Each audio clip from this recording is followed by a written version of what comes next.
Uma boa noite, gente! Sejam todos bem-vindos e sejam todas bem-vindas para mais um Bora Ler a Bíblia, sim, neste dia 24 de junho de 2022, sexta-feira, 8h30 da noite, onde nós vamos ler e estudar Deuteronômio, capítulo 9. Portanto, peguem as Bíblias de vocês, peguem suas canetas, peguem seus lápis, marca-textos, já vão se ajeitando aí na poltrona, na cadeira, no sofá, na cama, onde quer que vocês estejam, e vamos juntos estudar Deuteronômio, capítulo 9. Estamos aí no começo da nossa jornada de Deuteronômio, e aqui já estamos aí nessa altura do campeonato entendendo mais ou menos aonde Moisés quer chegar com todo esse discurso dele. Mas hoje temos coisas interessantíssimas que vamos ler, estudar e vamos aí relembrar. Porque relembrar, segundo Deuteronômio, relembrar aqui, que eu já disse, é viver. Portanto, então, antes de começarmos a leitura, vamos fazer uma oração e vamos então pedir a presença do Espírito Santo para estar conosco. E aí nós começamos o nosso estudo. Oremos. Pai amado e querido que estás nos céus, nós lhe agradecemos muito, Pai, por essa sexta-feira, agradecemos porque finalmente sextou, finalmente está chegando o fim de semana e finalmente chegou o teu sábado. Agradecemos porque o Senhor fez um dia para nós, para que a gente pudesse descansar e que a gente pudesse aproveitar com os nossos familiares, nossos amigos, curtir a natureza e estar mais próximo de Ti, Pai. E agora, vamos, Pai, abrir a Tua palavra no capítulo 9 de Deuteronômio. Que o Senhor esteja conosco através do Espírito Santo, nos dando a sabedoria, nos dando entendimento, nos dando a lucidez, a clareza de pensamento, para que a gente possa entender, Pai, o que a gente vai estudar aqui.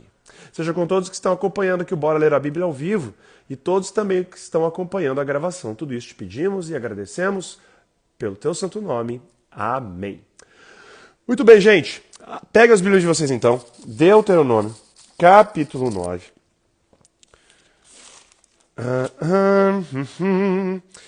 Muito bem. Ontem nós não fizemos, né? Eu não fiz pelo menos o ao vivo aqui do Bora Ler a Bíblia. Espero que vocês tenham lido. Espero que vocês tenham entendido sobre a disciplina de Deus, sobre a questão da advertência de Deus contra a ingratidão do povo, que eles estavam prestes a entrar, para mais uma vez repetindo aí, para você que talvez esteja perdido, entrando aí de paraquedas, mas o que Deuteronômio está falando, pastor Gustavo? O que Deuteronômio tem a ver com toda essa história? Eles estavam ali às vésperas de entrar na Terra Prometida, depois de 40 anos vagando no deserto, por conta deles mesmos, da falta de fé deles mesmos, porque eles tivessem tido fé suficiente para acreditar que Deus já tinha dado aquela terra para eles. 40 anos antes eles já teriam entrado. Mas, se vocês lembram, vieram os 12 espiões para espiar a terra. Dos 12, só 2 falaram que estavam prontos para a batalha. Josué e Caleb. Os outros 10 amarelaram rude, amarelaram feio. Por causa disso, falou assim, nenhum desses caras aí, desses que me negaram, desses que não tiveram fé, nenhum desses vai entrar na terra prometida. Os seus filhos é que vão entrar. E Moisés estava aqui, junto com eles, a leste do Jordão, olhando do outro lado do Jordão, lá longe, Jericó, prestes a entrar, prestes a saber que eles iam entrar em confronto direto com pessoas gigantes, com exércitos poderosíssimos, nações extremamente fortificadas. E Moisés estava relembrando a eles de quem era o Deus que estava do lado deles. Tipo assim, não tem que ter medo, não tem que ter medo. E Moisés vai repetir isso, essas temáticas de não ter medo, de confiar em Deus, de lembrar o que Deus já tinha feito para eles.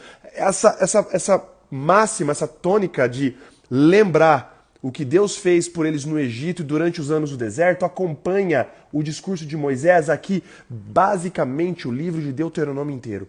Relembrar, olhar para trás e ver os atos poderosos de Deus é ter fé que ele irá realizar as mesmas coisas no futuro. E é isso que Moisés estava dizendo para eles.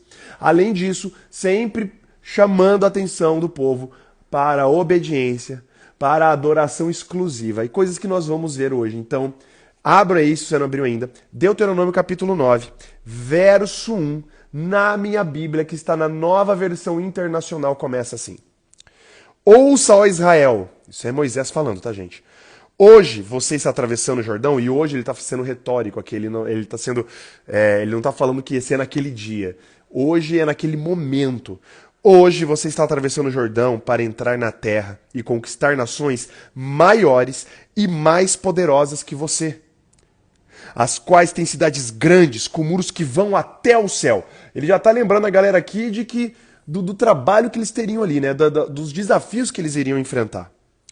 Verso 2, o povo é forte e alto, são Enaquins. Com relação aos Enaquins ou Nefilins, nós já discutimos isso.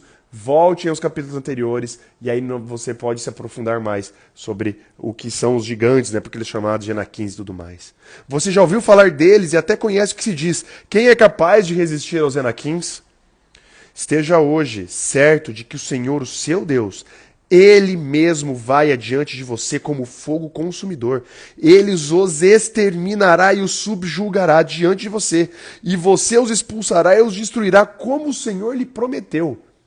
Moisés de novo clamando para o povo, vocês vão entrar e vocês vão derrotar, porque Deus já vai na frente, Ele já vai preparar todo o terreno para vocês entrarem e conquistarem. Mas olha que interessante aqui o verso 4. Depois que o Senhor, o seu Deus, os tiver expulsado da presença de você, não diga a si mesmo, o Senhor me trouxe aqui para tomar posse dessa terra por causa da minha justiça. Não! É devido à impiedade destas nações que o Senhor vai expulsá-las da presença de você. Não é por causa da sua justiça ou de sua retidão que você conquistará a terra delas, mas é por causa da maldade destas que o Senhor, o seu Deus, as expulsará diante de você, para cumprir a palavra que o Senhor prometeu, sob juramento, aos seus antepassados Abraão, Isaque e Jacó. Portanto, esteja certo de que não é por causa da sua justiça que o Senhor, o seu Deus, lhes dá essa boa terra para tomar posse, pois você é um povo obstinado. O povo aqui, a mesma advertência que Moisés dá uns capítulos antes, quando o povo entrasse na terra, Moisés nos capítulos anteriores falou assim, quando vocês entrarem na terra e quando vocês chegarem, olha, vocês vão entrar em cidades que não foram vocês que construíram, comer frutos de lavouras que vocês não plantaram, tomar águas de cisternas que vocês não cavaram, comer gado, comer de pastos que vocês não cuidaram. E isso é tudo para vocês lembrarem que nada é de vocês e nada existe mérito em vocês. Vocês podem pensar isso, Moisés falou nos capítulos anteriores, tá, gente? Vocês podem voltar nos capítulos anteriores aí para reprisar. Moisés fala assim, vocês podem pensar que vocês foram escolhidos por Deus porque são numerosos, alguma coisa assim. Pelo contrário. Deus escolheu vocês por ser os menor de todos os povos. E isso ele já tinha dito. E aqui agora ele dá uma outra faceta do porquê, dos perigos de olhar para o próprio umbigo e achar que é autossuficiente. Fala assim, olha, não pensa que vocês estão entrando nessa terra e que Deus vai dar porque vocês mereceram alguma coisa. Vocês, na verdade, vocês não merecem nada. Porque vocês fizeram várias coisas. E aí ele vai discorrer aqui, porque ele chamou já, terminou essa sessão, chamando o povo de Israel de um povo obstinado. Povo obstinado é aquele povo meio cabeça dura, teimoso, que se demora a entender. E aqui Moisés vai relembrar o povo, que estava com a memória meio ali apagada, 40 anos rodando no deserto, né? Moisés vai relembrar ele de uns detalhes aqui importantíssimos para falar para eles assim, olha, não é porque vocês merecem qualquer coisa. Primeiro, é por causa de Deus. Segundo, é por causa dos povos já. Isso já estava decretado. Se vocês forem lá em Gênesis capítulo 15, Deus fala para Abraão, 400 e tantos anos antes, que ele falou assim, Abraão, você vai descansar com os seus antepassados, da quarta geração dos seus descendentes que vão ser escravos, eles vão entrar e tomar posse da terra, porque ainda não atingiu a medida de maldade dos amorreus. E eu falei também um pouco no episódio anterior sobre esse esquema de atingir a medida de maldade, qual é a medida de maldade suportável ou não suportável para Deus. Se você perdeu também o episódio anterior, vai lá, vai dar uma ouvida depois. Então o negócio o esquema aqui não era por causa de Israel. Primeiro era por causa de Deus, segundo era por causa da promessa que Deus tinha feito para Abraão e terceiro era por causa da maldade do povo. Ali o povo de Israel estava sendo usado como uma ferramenta de juízo em cima do povo que já tinha sido dado todas as oportunidades possíveis para eles se arrependerem durante esses 400 e tantos anos. Mas eles não se arrependeram, pelo contrário, se voltaram cada vez mais para os ídolos, se voltaram cada vez mais para a sua própria idolatria, para a maldade e tudo mais. E Moisés vai lembrar eles agora, vai refrescar a memória deles e falar assim, olha, não é por causa de vocês, não é por causa da justiça e da retidão de vocês. Pelo contrário, se fosse depender da retidão e da justiça de vocês estavam no sal. Porque olha só, e aí ele continua aqui, verso 7, olha aqui. Lembrem-se disto e jamais esqueçam como vocês provocaram a ira do Senhor, o seu Deus, no deserto. Desde o dia que saíram do Egito até chegarem aqui, vocês têm sido rebeldes contra o Senhor. Ou seja, 40 anos de rebeldia, não teve um ano sequer que vocês não foram rebeldes e não reclamaram. E a gente viu a luta de Moisés, a gente viu em Levítico, a gente viu em Números, a gente viu em Êxodo, do povo reclamando o tempo inteiro. Verso 8, até mesmo em Horebe, Monte Sinai, Horebe, mesmo nome, mesma montanha, vocês provocaram a ira do Senhor, e ele ficou furioso a ponto de querer exterminá-los. Quando subi o monte para receber as tábuas de pedra, as tábuas da aliança que o Senhor tinha feito com vocês, fiquei no monte 40 dias e 40 noites. Não comi pão, nem bebi água. O Senhor me deu as 2 tábuas de pedra escritas pelo dedo de Deus. Nelas estavam escritas todas as palavras que o Senhor proclamou a vocês no monte, de dentro do fogo, no dia da Assembleia. E as palavras que Deus tinha pronunciado para o povo eram os 10 mandamentos. E o povo se borra nas calças e fala assim para Moisés, Moisés, por favor, fala para Deus não falar mais com a gente. Manda ele falar só com você porque a gente está com medo da voz dele. E aí Moisés, beleza, vamos lá. Por isso que Moisés sobe a montanha e vai falar com Deus e fica 40 dias lá, porque o povo não estava suportando ouvir a voz de Deus. Estavam se borrando, tremendo de medo de ouvir a voz de Deus. Beleza, verso 11. Passados os 40 dias e 40 noites, o Senhor me deu as 2 tábuas de pedra, as tábuas da aliança, e me disse, desce imediatamente, pois o seu povo, que você tirou do Egito, corrompeu-se. Eles se afastaram bem depressa do caminho que eu lhes ordenei, e fizeram um ídolo de metal para si. É a famosa história do bezerro de ouro que a gente já viu também lá em Êxodo. E o Senhor me disse, vejo que este povo é realmente um povo obstinado.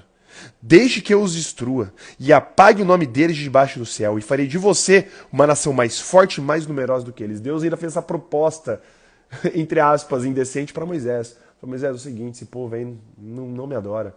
Você acabou de subir no monte. Eles acabaram de ouvir minha voz vinda da montanha. Eles viram o morro pegando fogo, o morro tremendo, fumegando, ouviram minha voz e eles já fizeram um ídolo.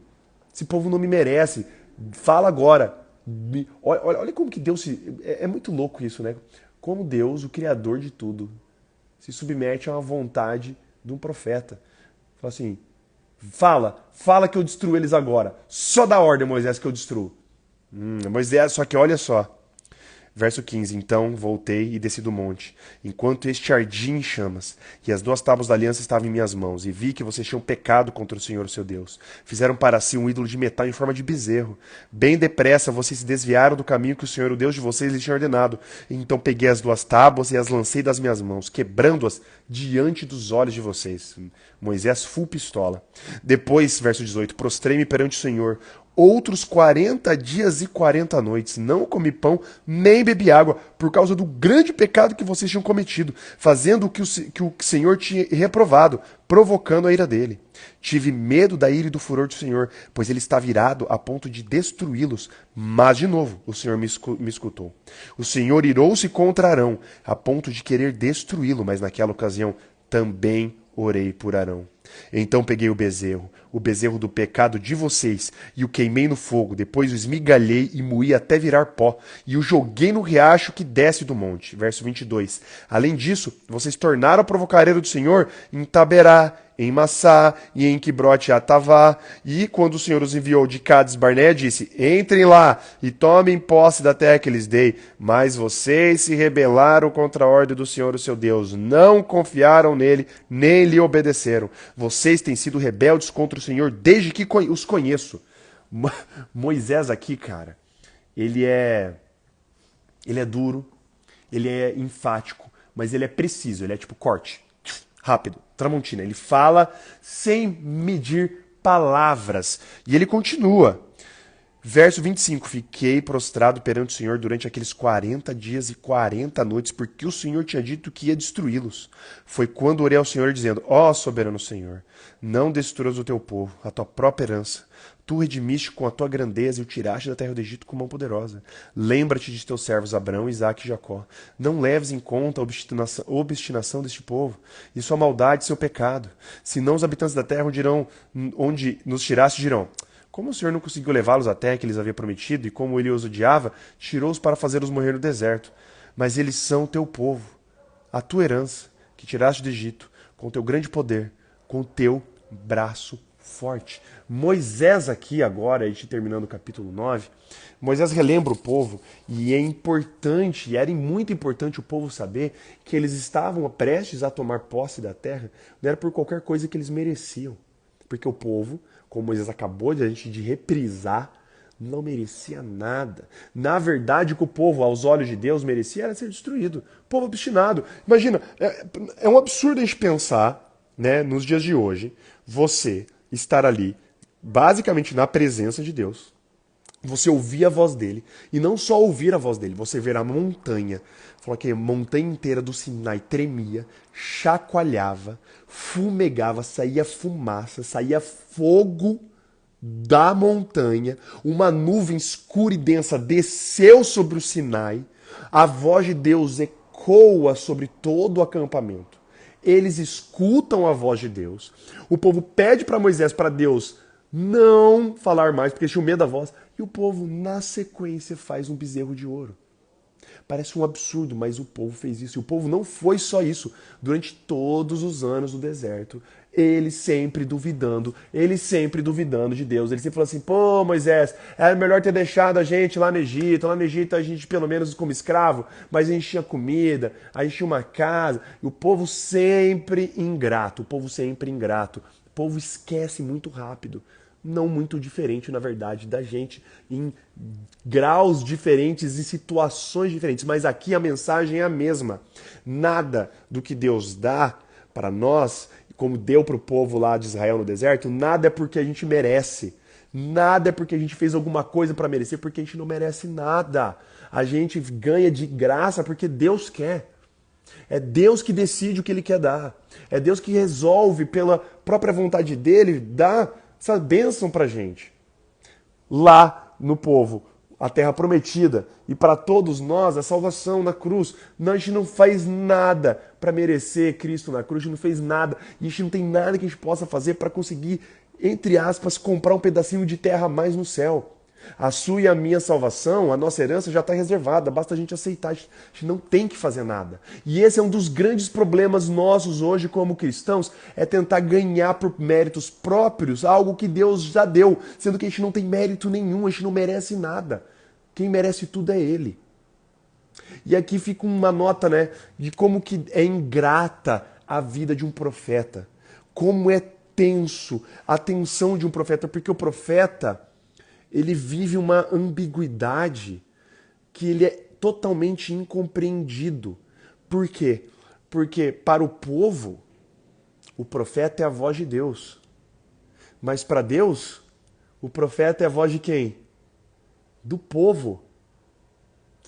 O profeta, ele intercede o tempo inteiro de Deus para o povo e do povo de Deus. Ele fica nessa ambiguidade. E nessa ambiguidade ele fica, cara, ele não tem onde se escorar a não ser em Deus. Não tem como. Profetas, desde Moisés e outros profetas, são incompreendidos porque eles vivem nessa tensão constante entre falar o que precisa ser dito para o povo, para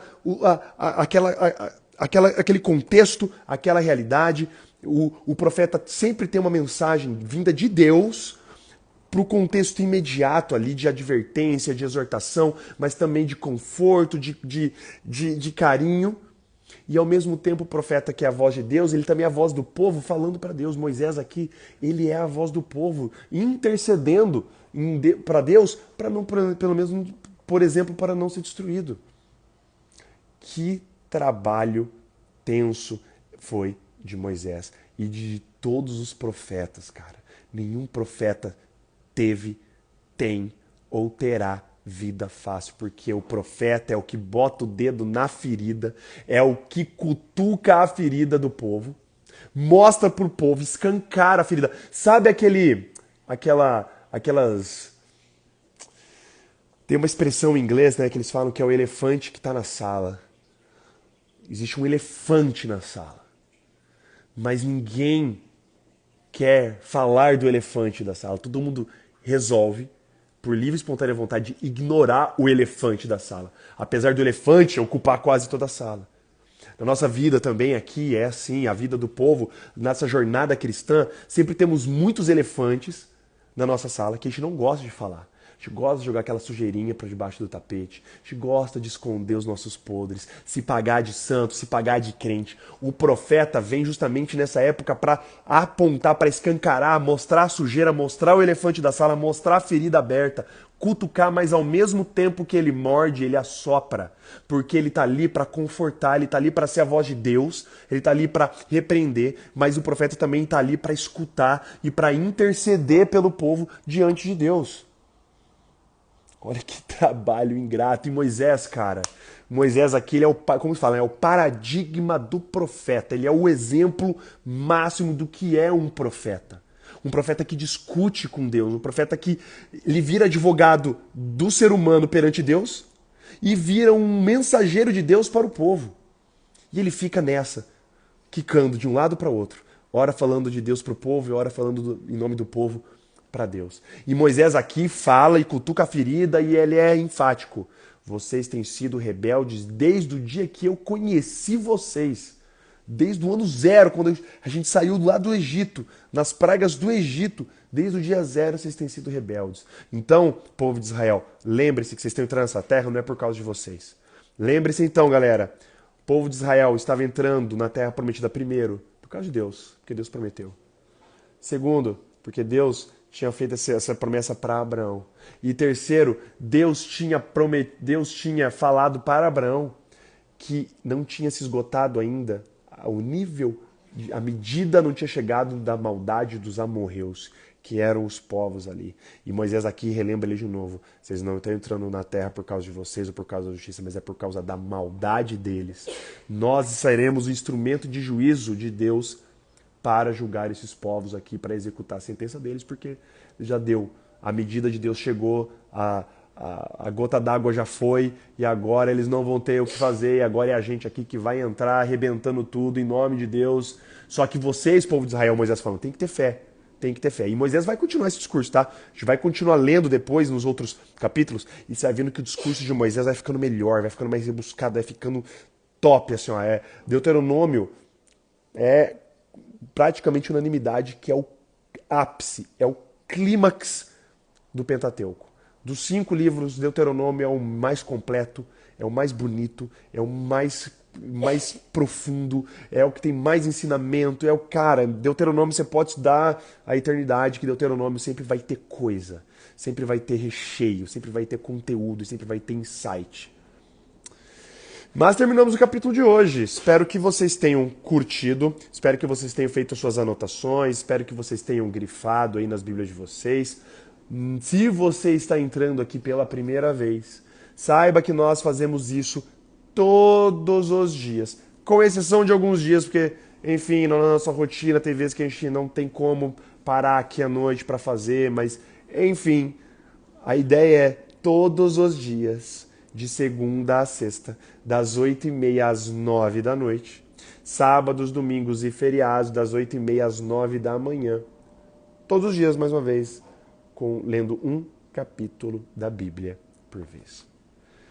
Se você é a primeira vez que está entrando, é mais que convidado e mais que convidada a me adicionar aqui nas redes sociais, me adiciona aqui no Clubhouse, me adiciona aqui no Instagram, me adiciona como seu contato, chega na minha bio, clica lá no sino de notificações e escolhe lá para ser notificado toda vez que eu iniciar a live, para você não perder nenhum ao vivo. E caso você perca ao vivo, nós temos o nosso canal no YouTube e nós temos o nosso podcast no Spotify, também atualizado diariamente.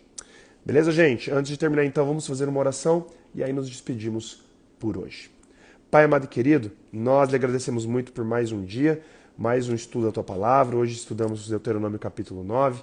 Nós vimos aqui que o Senhor fala que o povo estava entrando na terra prometida não por causa dos próprios méritos, dos méritos deles, mas por causa da própria maldade do povo e porque o Senhor queria. Porque o Senhor já tinha prometido para Abraão, para Isaac, para Jacó. Pai, da mesma forma que nós possamos entender hoje que todas as bênçãos que estão disponíveis para nós, inclusive o dom da salvação, a bênção de sermos salvos, a bênção de irmos para o céu e estar contigo por toda a eternidade, não é nada que tem a ver conosco. A gente não fez nada para merecer isso. Na verdade, o Senhor fez tudo. Seu sacrifício na cruz foi completo e definitivo, para que a gente não precisasse fazer absolutamente mais nada. Por favor, Pai, se tem alguém aqui que está lutando com esse sentimento de que eu tenho que fazer alguma coisa, eu preciso fazer alguma coisa para ganhar o céu, tira isso do coração dessa pessoa agora.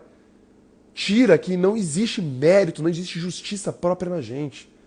A nossa fé tem que nos impulsionar a fazer, e a sua justiça é imputada em nós quando nós temos essa fé. A sua justiça, Pai, é colocada em nós quando nós acreditamos em Ti. Que nós possamos desenvolver essa fé diariamente. Que nós possamos desenvolver esse relacionamento contigo dia após dia. Que é o projeto aqui que o Bora Ler a Bíblia tem como a pretensão de começar a dar aquele start para todo mundo. Se alguém aqui não tem esse hábito de ler, estudar a Tua Palavra todo dia, que o Senhor conceda, através do Espírito Santo, essa vontade dele estudar, de começar a ter esse contato, essa intimidade contigo, Pai.